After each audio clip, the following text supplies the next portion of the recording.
Hello, Boxheads. This is Shriggs, and I'm in the voice box. Yeah.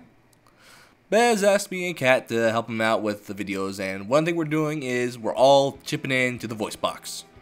And for me, I'm going to be talking about my comic. And I'm just going to be talking about the ideas that I put into it, the things that inspire the comic, the dialogue, the characters, and the things that have annoyed me and forced me to bring to attention.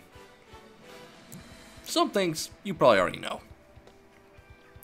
Last week's comic, I went back and did a little on Star Wars The Old Republic. Now, EA, I don't know the exact numbers, but it was like they spent around $2 million on this game. And I know that the big thing about it was the voice acting, and they had to hire a bunch of people, and it's the most voice acted game in history. And the gameplay, people praise it for being kinetic and visual, and yeah, it is to a degree, but after a while, against certain enemies, it stops feeling kinetic. It doesn't have the energy, because like, really, when you're a bounty hunter and you're shooting rockets out of your hand, it's awesome for a little while. And then up against stronger enemies, you're shooting them with rockets, and they just run up to you and start hitting you a la World of Warcraft. And that kind of pissed me off, because I'm shooting you with rockets, and you're not being blasted backwards, you prick! Yeah. But the biggest thing I had with it was, like, in my experience, I ran into bugs constantly, at a level you should not. It's like, I didn't make fun of this, but on one of the bounty hunter missions, like one of the bounty hunter specific missions in the story quest, you go to a spaceship and you take your companion, and it's the very end of the Great Hunt, and you have to take down this really big dude who's like been a total pain in the ass for the Mandalorians for a while.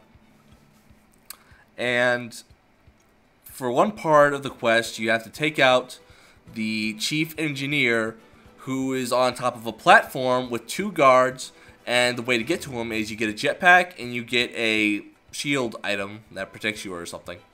And you have to leap up to him with your bounty hunter ability, which is cool in my opinion, because it's like a quest that specifically requires me to use an ability to complete the objective, and that's cool.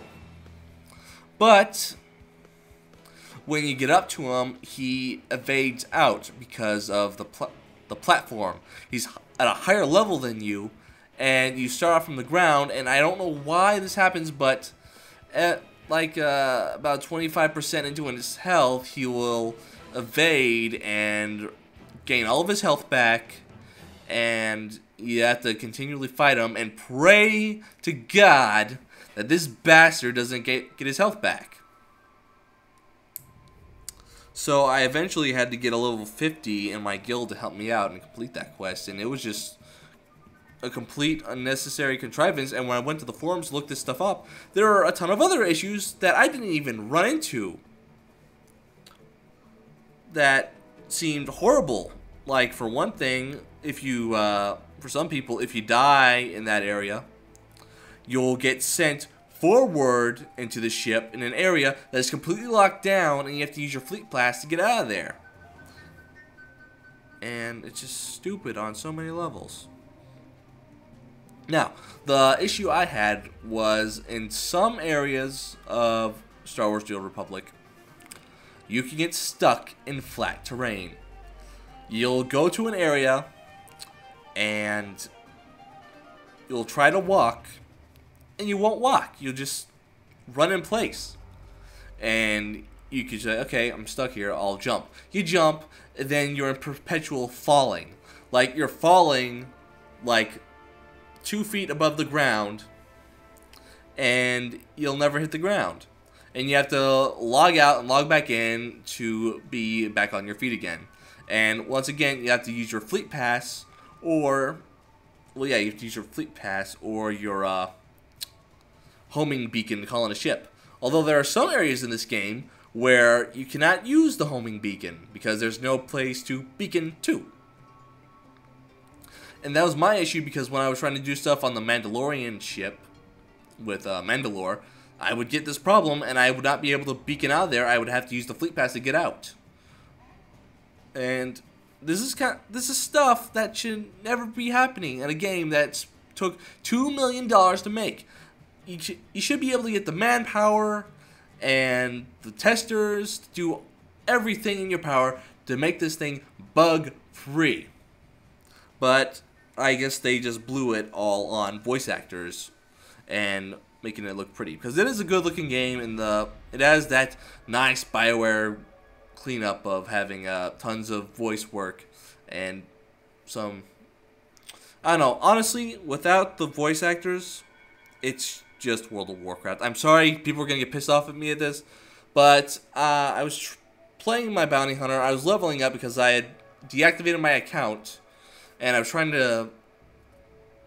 and I had reactivated it, and I was trying to play catch up and get with my guild, and so I decided to skip through all the side quests, everything that wasn't bounty hunter specific to me, and without all the voice acting, it was just clicking through a couple of suggestion boxes and going out hunting boars.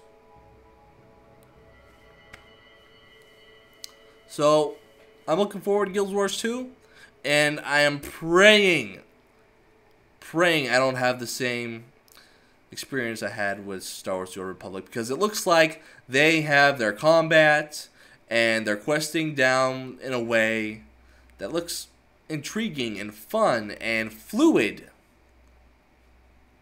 and makes sense, and hopefully won't be bug-ridden. Okay, that's my spiel for the first Shriggs In Voicebox. So long, everybody.